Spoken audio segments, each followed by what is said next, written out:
Hi everyone, nice to be here. Thank you so much for having me. Thank you to Share for organizing this and inviting me to be here with you today. I have an overwhelming number of slides just to match the state of chaos that we're all experiencing at the moment. So, Planetary Phase Shift, Coming Age of Superabundance, what on earth am I talking about?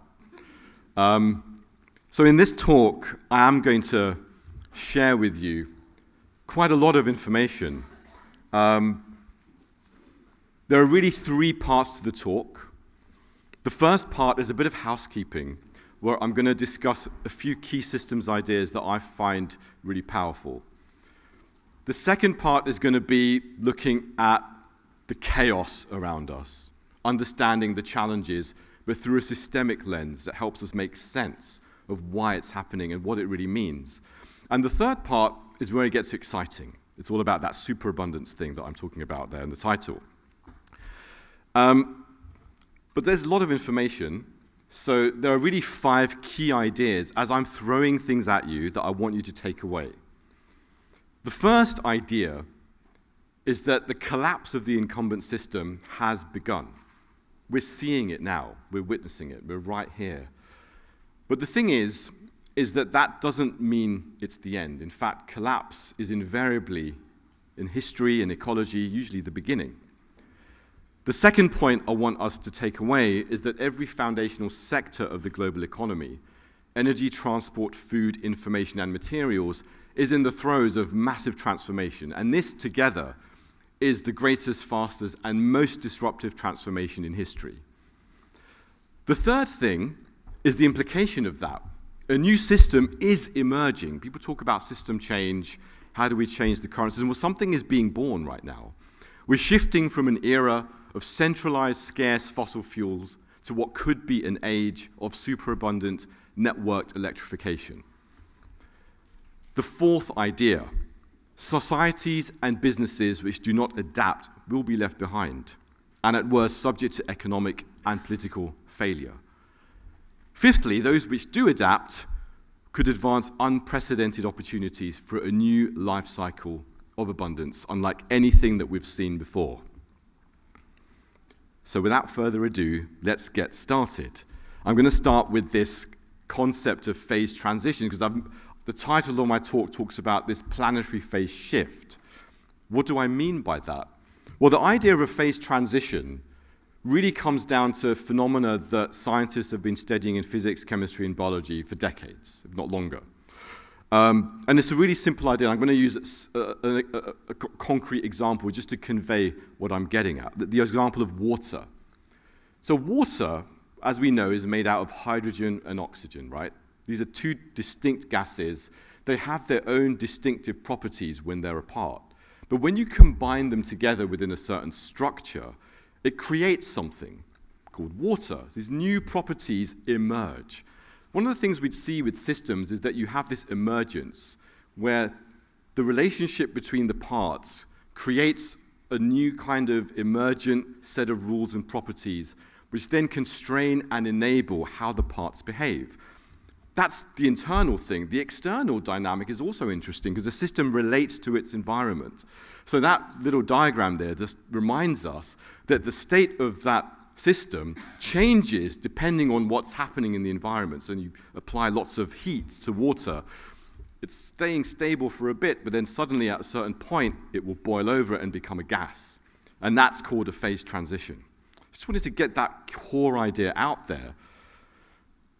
Now, within living systems, some scientists have come up with this idea of the adaptive cycle. I'm referring specifically to a gentleman called Crawford Holling, who's passed away now, but he was really a pioneer. The adaptive cycle was a pattern that he saw recurring in nature at all scales, from micro to macro. So forests, predator-prey relationships, population dynamics of multiple different animal species. And since then, scientists began applying the adaptive cycle not just to traditional ecosystems, but beyond that, to societies, economies, even civilizations. And they found that the pattern was recurring there as well. It actually made sense of these dynamics that we're seeing at all scales. So the adaptive cycle really helps us understand how living systems work, and it's a 4-stage cycle. So the first stage, exploitation or growth, is this period of massive accumulation of resources and materials, and it drives this growth stage, and then it kind of stabilizes to this conservation stage, where the system becomes very defined, it becomes very clear what it is. It's also quite rigid at that point. Now, due to multiple different reasons, it could be internal issues, it could be its external relationship with the environment, environmental pressures, the system will break down and it will enter what is called this third release stage. And there is this release of information and materials and energy. And that release means that the system's rules and properties then are not so ordered and structured, and there is now room for the fourth and final stage of reorganization. So the system's able to then reorganize. And so this is something that he saw happening at many different scales, and I'm going to use this idea and apply it to what's happening to our civilization today. Crawford Holling recognized that life and reality around us is built up of multiple different adaptive cycles, which are all interlocking. They're all interconnected at different scales, local, regional, global. And what happens at above, will impact what's happening below, and what's happening below will impact what's happening above. This is a really crucial idea for us to remember, because it reminds us that everything that's happening today is fundamentally interconnected. But we tend to think in silos and disciplines. The other thing that I wanted you guys to remember, and I'm using this slide just to get the point across, is that when we're looking at living systems, there are really kind of two dimensions to it. There's a celebrated physicist by the name of Paul Davies who used the idea of hardware and software as a kind of analogy to explain this. There's the hardware, which is the biology that you can see with your eyes. And there's the software, which is the information that kind of codifies, well, how does that biology work? And that simple idea is quite useful because it also applies on the scale of societies and civilization. So when we're applying that today, and of course, a civilization is really just a massive, huge living system, probably one of the largest living systems on the planet, is also analogous to the same kind of software-hardware dynamic. But again, these are not separate.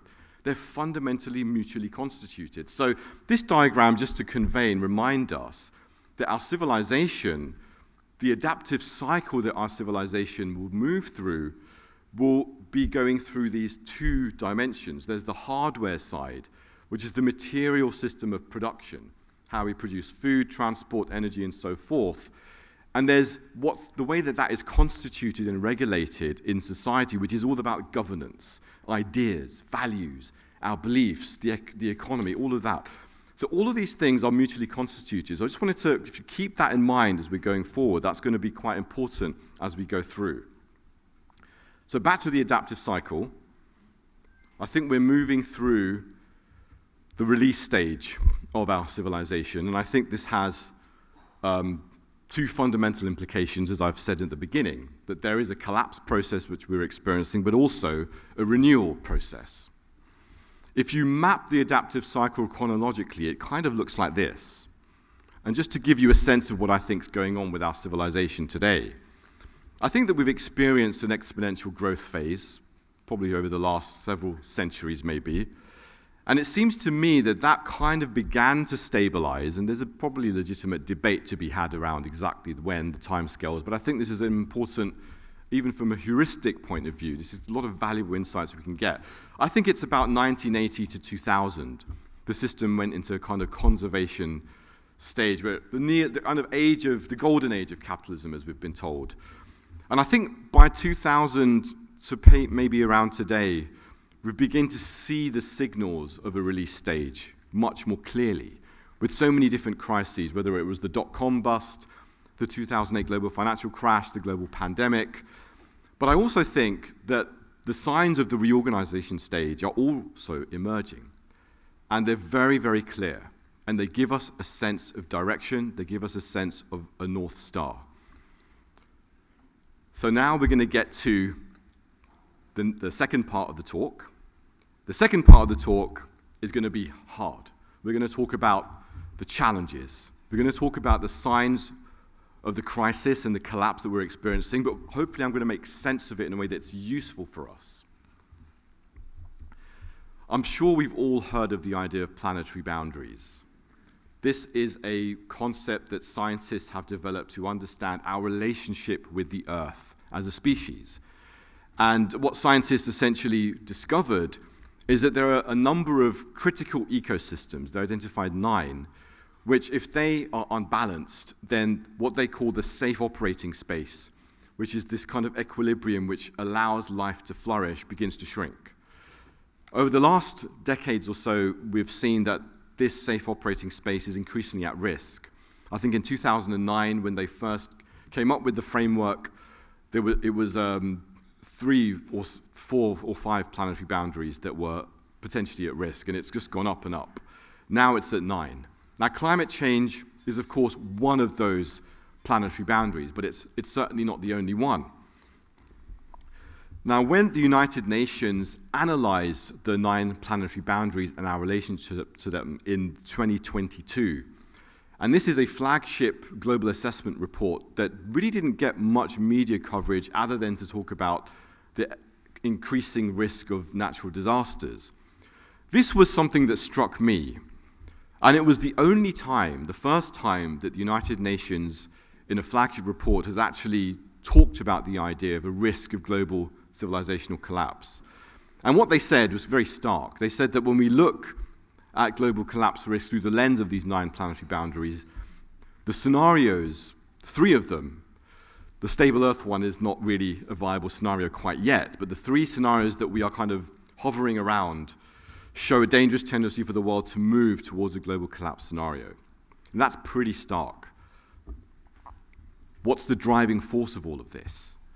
Well, we know that we are hugely dependent, systemically and chronically dependent on fossil fuels, and this has driven an exponential increase in carbon dioxide and greenhouse gases in the atmosphere, which has unbalanced the climate system. We know this. But there's another element to this which is really, really critical. This is a concept that I've been working with over the years. It's called energy return on investment, or EROI. Now, that diagram looks like kind of funky doodle complex, but actually it's a really simple metric that sets out to measure how much energy you use to get a certain amount of energy out. So the more energy that you use to get a certain amount of energy out, obviously then the less energy you have remaining for other things in society, public services, the economy, so on and so forth. So it's very important that your EROI levels are high enough to sustain that kind of activity in society. But scientists have found that global EROI for fossil fuels is declining and has been declining for decades. And there is a consensus in the field amongst experts who use this metric. It seems to have peaked around 1960. Scientists use different measurements to do this. They have disagreements about where to measure it, how to measure it, but they've pretty much come up with the same general idea. Since 1960, the global EROI of fossil fuels seems to have hemorrhaged by around half and is continuing to decline. Now, that's not because there isn't oil, gas, and coal left. There's tons of it. But it's because the more that we're kind of using up the easy stuff. And so we're needing to use more difficult types of techniques to get the stuff out of the ground. So, increasingly now we use fracking. We use more expensive methods which are using more energy, use more water, and so on and so forth. And when you track that, the amount of energy we're using to get the stuff out is going up. And that's why there's diminishing returns from this process. Scientists who have looked at specifically oil have tracked how fast this decline has been taking place. And as you can see, the graph on the left gives us a sense of the decline of the EROI in that period and how it's beginning to kind of plateau off. But I'd like to draw your attention to the graph on the right, because that looks at the amount of energy that we use in the oil industry to get the oil out. And this is pretty astonishing. So in 2020, we were looking at about 20%. 20% of the energy from oil just to get the oil back out. Now, by 2030, which is not too far away, that will rise to about 30%. By 2050, it's about half. half the energy from oil just to get the oil out. That's not sustainable. Forget about climate change. Energetically and economically, that can't work. So what's happening in the economy as a result? I think that this is impacting the global economy in a long-term systemic crisis. We have seen that the rate of global economic growth has actually been declining in the United States and also in major industrial heartlands, in Japan and Europe, for instance. The global debt to GDP ratio has also risen in the same time frame, which is a signal of how we've increasingly used debt and structured finance as an instrument to drive continued economic productivity to the extent that we can. But there are obviously problems with that, and we saw that with the 2008 financial crash, and there's a question mark as to whether we are heading towards another type of systemic crisis or heightening systemic risks. We've also seen in that same period a rise in cumulative global inflation, and we've seen a rise in global income inequality and global GDP inequality. We've also seen that the nature of global economic crises is changing. It's moving from slow and fast to large and slow. All of these trends are interrelated, and there's a political dimension too.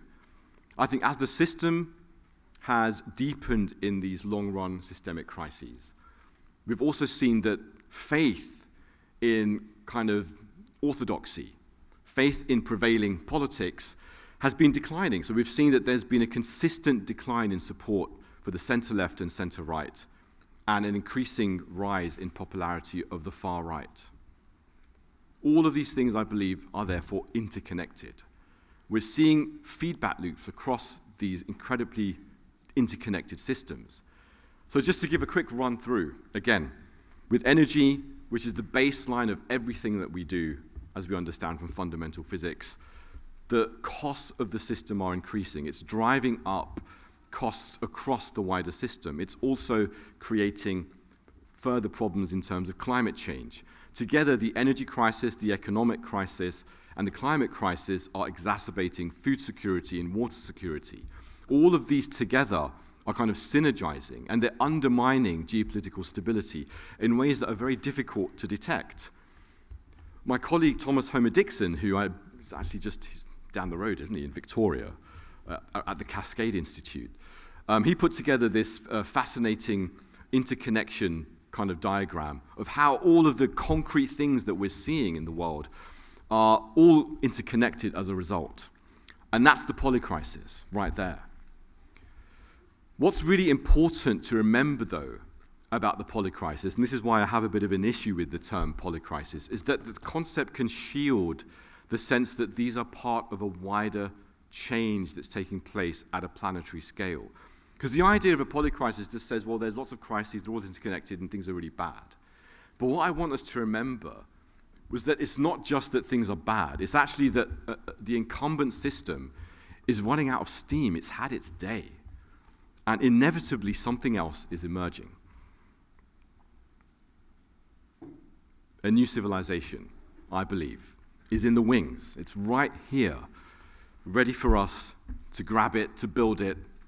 It's up to us. But we need to understand exactly what's emerging in order for us to scale the things that make sense and mitigate the risks. So one of the tools that I like to use to understand from a material and technological point of view, so that's when we talked about civilization, we talked about there being these two kind of dimensions, but they're not really just dimensions, they're mutually constituted. But the one lens of doing that is the material technological infrastructure, the material stuff. So one way of understanding the massive changes that are going on in our civilization at a material level is technology forecasting tools. And now Wright's law is a very powerful one. It's been proven empirically across multiple technologies. And what we see consistently with the pattern of technology disruptions is that when particular types of technology scale and reduce their costs and become very, very competitive in their performance, this drives them to compete in the market due to these economic dynamics. And the incumbents then just begin to lose steam. they begin to lose market share. What we then see happening is the incumbents rapidly decline and the new technology takes over. And the important thing to remember about this process is that the technologies are not just discrete little things that then replace another technology within the same system. The technologies tend to change the rules and properties of the sector that they're operating in. So actually it brings with it systemic changes. And it's important to grasp that because it means that the system within which those sectors operate are going to change. So disruption is usually pretty fast. It wasn't always this fast. I think there's lots of different reasons why it's speeding up. But just two examples to convey that, which are pretty well known. In New York, horses were disrupted by cars within the space of about 20 years. It was very, very, very fast. And more recently, digital photography disrupted film cameras within even less than that, about 15 years. Now, we've seen these types of disruptions and we live with them every day. Kind of the technologies that we use all the time are based on these kinds of disruption processes. So just a quick run through. Video streaming disrupted DVDs within decades. Landlines were disrupted by cell phones very quickly. We also see this with digital media disrupting legacy media and the way in which social media has disrupted television. We've seen all of these things, we're familiar with them, they've changed our lives, and they've happened really, really fast. No one sat there and kind of planned. They kind of just emerged and happened really quickly. So one of the reasons it's important for us to use these kinds of technology forecasting tools is to get a sense of what's coming and how we can adapt so that we can make better decisions about the future. Now, AI, artificial intelligence, is obviously, very clearly, one of these frontier technologies that we need to get to grips with. It's already and has experienced and will experience massive cost reductions, which are very astonishing. What this suggests is that the adoption rate for generative AI will increase exponentially and will impact all sectors within coming decades. There's a particular sector which I've been intrigued by, which is industrial robotics. Now, industrial robotics has also experienced massive cost declines over the last few decades. And if we project those improvements forward, it looks like that will continue at the same exponential rate, which is going to drive large-scale adoption of industrial robotics. This is something that we need to plan for. We need to understand this. Now, there is a possibility space here, which is very positive. And I think something we can talk about how to navigate this, I think, probably in the Q&A. But there's one thing which I think is astonishing about this, which is implications for labor productivity. If in an economy, labor productivity increases dramatically and labor costs go down dramatically, you're essentially eliminating one of the most kind of major limiting factors on economic prosperity. So there's a massive opportunity for huge economic prosperity that opens up with industrial robotics. There's also the energy revolution, which is critical and which is at the heart of all of this. We know that in solar, wind, and batteries, we are seeing massive exponential cost declines, and these are driving exponential adoption rates. Now, people have argued and debated about where this goes and what it means and all the rest of it, and is it feasible, and is it viable, and is it possible? Scientists at the University of Exeter at the Global Systems Institute there recently did which I think one of the most robust forecasting exercises, where they kind of tracked these trends, projected them forward, and astonishingly they found that without any new climate policies, over the next few decades, by around 2050 to 2060, solar electricity and renewables will dominate the global energy system by take about 80%, which is really, really good news. The bad news is that that's not fast, and we'll come to that, but it's actually not fast enough to get us out of the climate danger zone. But the momentum is there. It's happening, and it's unstoppable. There are ways to delay and accelerate, but ultimately, change is coming faster than we think. And this has really good news, because unlike fossil fuels and fossil fuel technologies, the more that we use and deploy these clean energy technologies, the better they get. The performance improves, the learning rates improve, and the costs go down. So the energy return on investment is actually going up. It's getting higher and higher rather than lower and lower, which is very, very good news. Now, there's a couple of finicky things that I love to get across in my talks, and one of them is this idea of superpower, I'm going to call it. Now, a couple of years ago, the International Energy Agency had a little program that's not very well known called the Photovoltaic Power Systems Program, where they were looking at really granular detail at how do you optimize the system design for renewables. What they found was that if you supersize the generation capacity, so by about 3 times existing demand, you actually lower your system costs by about 80%. And that's because the most expensive component of a clean energy system, which is the batteries, can actually be reduced by about 90%. Now, batteries are not just expensive technologically, they're also the most mineral intensive. So you actually get to reduce your minerals footprint, because most of the materials that you use for solar and wind generation technology is pretty abundant. So that's a really important kind of design principle that I think is critical for us to use, and it opens up some counterintuitive possibilities. Stanford University experts a few years ago recognized that if you have so much surplus electricity, that's going to open up an opportunity to use them in all sorts of different applications, which could increase the EROI of the overall system. At Rethink X, where I worked a few years ago, we thought that there's so many applications. It could be for water desalination, for residential heating, for recycling and circular economy, and even for industrial electrification. Many other applications you could imagine could be used. Swiss scientists found that if you apply this design principle on a global scale, you could potentially generate 10 times the amount of energy that we use today, which is more than enough energy that you need to power a global circular economy. We're seeing the same dynamics play out in the transport sector. The costs of electric vehicles, as we know, are dramatically declining. This is driving exponential adoption rates. Again, there's ongoing debate here about, is it, what's happening? Are the incumbents going to win?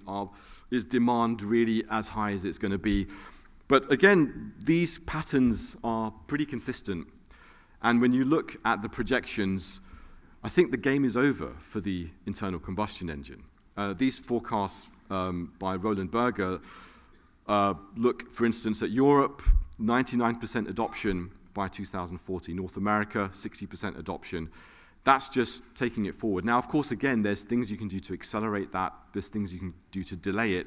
But the direction of travel is pretty clear. There's a wild card here, which is self-driving vehicles. Now, self-driving vehicles, I think, notoriously are not quite there yet. We know that there are still quite serious problems. But again, the technology is improving every year. And experts who have looked at the rate of improvement have estimated that by about 2035, it looks like the technology will mature and match human performance. Now, that's going to open up a really interesting possibility space. Which we call transport as a service at Rethink X, which is once you have this combination of electric vehicles and transport as a service, it will be cheaper, potentially, to order an autonomous vehicle to your door than to actually own and manage and insure your own private vehicle. And if that's the case, then it means that private vehicle ownership will likely shrink by something like 80%. Similar trends are also visible in the food sector. And I think one of the most disruptive technologies in the food system is based on beer. Now, we all know how beer works, right? It's grain and water, yeast, and you get beer. Pretty simple. It's a very, very basic technology. And what's exciting is that one of the most disruptive technologies in food, precision fermentation, is based on the same process. So you can program microorganisms to create any protein now, and all you need is carbohydrates and nitrogen. And they all look the same, actually. If you look at a precision fermentation plant, it looks the same. as how you produce beer. Now that's also fascinating because the costs here are also declining dramatically, both in precision fermentation and in cellular agriculture, which is specifically about producing animal proteins without killing animals. And that's driving exponential adoption rates. Now, if that process continues, then we are going to see a tipping point in precision fermentation very soon. And I think it's already started. In 2017 at Rethink X, when we did a report on this, we predicted that one of the first industries that would be disrupted by PFCA, or precision fermentation, and cellular agriculture would be the pet food market, where you would produce animal proteins cheaply and cleanly, and that would be the first thing to go. And it's already started now. There are a number of companies which are now moving into this space, so I think it's begun. Now, the other good news with precision fermentation is that as we see, the costs are much lower, and that's because it uses less energy, it uses less feedstock, less water, and much less land. So that's creating a massive opportunity to essentially produce proteins at scale in a distributed fashion anywhere in the world, which is an astonishing possibility space. And there's another counterintuitive kind of implication of this, which is, imagine a future that livestock agriculture is indeed disrupted, if I'm correct about this. If the disruption is likely to take place at some level, then huge amounts of land that was previously used for animal agriculture will be free. Currently, it's about 3.3 billion hectares of land. So if you take about 80% of that, that's about 2.7 billion hectares of land that could be freed up for whatever you want: rewilding, reforestation, regenerative agriculture, depending on the choices that we make. So we have lots of these different disruptions taking place in multiple different sectors, multiple different systems. When we have simultaneously different tipping points being crossed in multiple different parts of a whole system, then the whole system is moving into a new state, a new regime. So I think that's what I mean by the planetary phase shift. I think that our civilization as a whole, on a material technological level, is going through a fundamental change of state. What does that mean? I think that let's paint a picture here of what's possible. I think that superabundant clean energy, from our best scientific studies, is a possibility, a real possibility. That could enable 10 times cheaper and more efficient food, transport, education, and industry within planetary boundaries. And it can be achieved not with breakthrough technologies that we need to wait for in the future, but with tools that we have right here, right now. This is a vision of an ecological civilization. But an ecological civilization that, of course, then is the precondition for superabundance. We don't get superabundance without having an ecological civilization. But there are stark choices ahead. I've focused on technology because I think that gives us a sense of the direction of travel, and it's easier to come up with solid empirical data of trends. But those are just forecasts. And forecasts still depend to some extent on choices. We need to accelerate the transformation because the current annual growth rate is still too slow to avoid dangerous climate change. We need to multiply the annual growth rate and not just double it or triple it, actually, maybe quadruple, even not more. So there's quite a bit of a way to go if we want to get out of the climate danger zone. We're already hitting the 1.5C mark. Many scientists gave up on that, a long time ago. Some scientists believe that even 2C is going to be difficult to avoid. So we not only need to draw emissions down to zero, we need to get to a point where we can begin drawing carbon from the atmosphere. I think the technologies and the tools that I've described could help us to do that if we deploy them in the right way. But we mustn't be too bullish. It's possible to make mistakes in forecasting. And my colleague, my boss, Tony Sieber, he made a mistake. In 2014, he told me that there were 300,000 solar installations in the US, and this would rise to 20 million by 2022, and he was wrong. It rose to 2 to 3 million, which is impressive, and it's exponential, but it's not fast enough, and was nowhere near what he thought it would be. So having put forward those forecasts, I don't want to suggest that they're all set in stone. There are institutional, cultural, and organizational barriers which we need to navigate. The emerging new system is networked and distributed by its nature, but the current system that we have is very centralized and hierarchical. It was evolved to manage centralized and easily controllable, physically dispersed resources. So we need to create something new to manage it. The current system is, as we know, is captured by lobbyists, vested interests, subsidies. The worst case scenario is that the old system collapses before we break through to a new system. Look at what's happening in the United States. Is it possible that we are kind of so overtaken by ideology and narcissism that we end up collapsing before we allow a new system to emerge? I think it is possible. So there's two things we need to do. We need to build a bridge to the new system. Firstly, we need to accelerate key technologies, the right ones, not the wrong ones. There are a lot of red herrings out there. And two, we need to redesign the social and governance systems in which they operate. I think there's a simple roadmap to action. It might look simple, but it's not going to be easy, as we know. But there's two kind of dimensions to this. Sunset the old and invest in the new. So here are some quick ideas for you. Sunset the old system. We need to transition away from the dying incumbent industries. We need to wind down unnecessary subsidies to level the playing field to allow new industries to compete fairly in the market. But we also need to protect people. We need to invest in retraining and reskilling workers to move into new industries. We need to create investment and policy frameworks which recognize reality and correct for market distortions. Currently, the market is not actually detecting reality. It's completely geared towards the wrong things, and we can discuss that later. But we also need, by the same token, frameworks which help us to recognize the risks of economic blowback and the geopolitical risks from stranded assets. And that also includes kind of recalibrating regulatory frameworks so that they stop protecting incumbents and start facilitating the new. That leads to the invest in the new part. We should accelerate deployment in the key technologies. I believe these are solar, wind, and batteries, EVs, potentially transport as a service, PFCA, precision fermentation, solar agriculture, AI, and potentially robotics. We need to stage energy investments accordingly.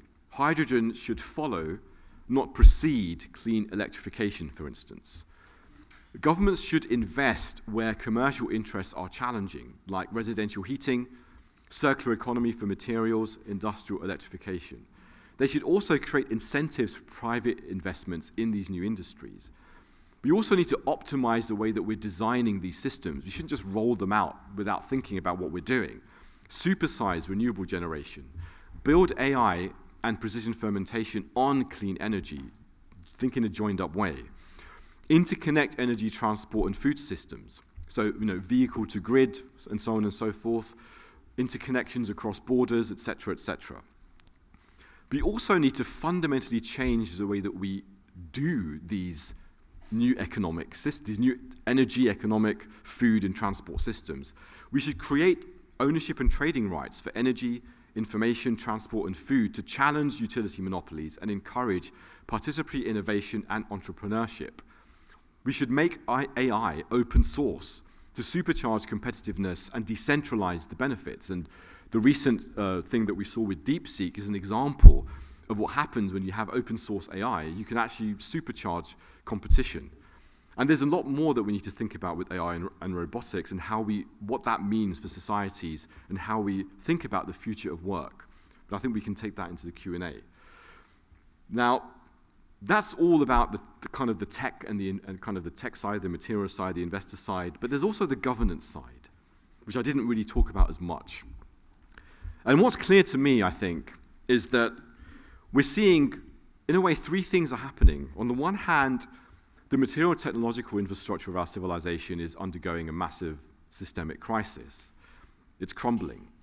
At the same time, the ideological and social and organizational infrastructure that was built around that to navigate that, to manage that, that's also fraying at the seams, and we're seeing that now with this excessive political polarization, the inability to think clearly, the inability to make sense of reality. So we need to have a new governance system. We're seeing the seeds of a new material and technological infrastructure emerging, but we also need to kind of build the plane while flying it and learn how to fly a plane. And that means creating a new governance infrastructure. With energy, we need to think about decentralization of ownership. With electricity, we need to think about how we maximize that to create kind of micro smart grids and distribute superabundant electricity. Supply chains mean that we need to kind of focus and invest in the circular economy. How do we ensure that we are recycling materials at all scales?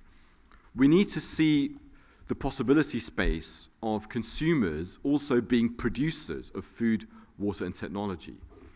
We should rethink money. We have too much debt invested money creation at the moment. Is it possible to create new forms of currency which are debt-free? Cryptocurrency may offer a way of doing that, but the way it's being used at the moment is completely the opposite, and it's accelerating the debt dynamics of the current system. Maybe we should be thinking about restructuring how we create companies. Can we blur the divisions between labor and capital? Can we rethink the way we define property and think about communal stewardship? And can we take inspiration from indigenous models that have thrived in history? We need to rethink politics and realize that conventional liberal democracy hasn't exactly worked according to plan. Does that mean I don't think there's a kind of just going backwards to the way things were. I think we need to move forwards. And that doesn't mean ditching democracy. It means making it better, enhancing it. Citizens' assemblies are something that people are experimenting with now, and with a lot of success. Maybe this is something that we can think about. With media, we need new, more intelligent ways of sharing information and cultivating systems awareness in the way that we do media. There's a final thing I wanted to mention about values, which is that I think it's absolutely clear that the values of the old system, which were very atomistic, reductionist, hyper-competitive, and hyper-individualistic, have not worked. They clearly do not reflect our relationship with the Earth at this time. And what's very exciting to me is that planetary values of love, compassion, and justice, which connect us with each other and connect us with the planet, actually work. They have an objective evolutionary function. They actually allow us to adapt to the reality around us. And I think this is an exciting new opportunity space for us, which helps us realize that the values that traditional wisdom, indigenous communities, multiple different religions, and humanists who don't believe in God all share together to realize that actually these values really do represent something real. And that's what I think the future of humanity could be. Thank you so much.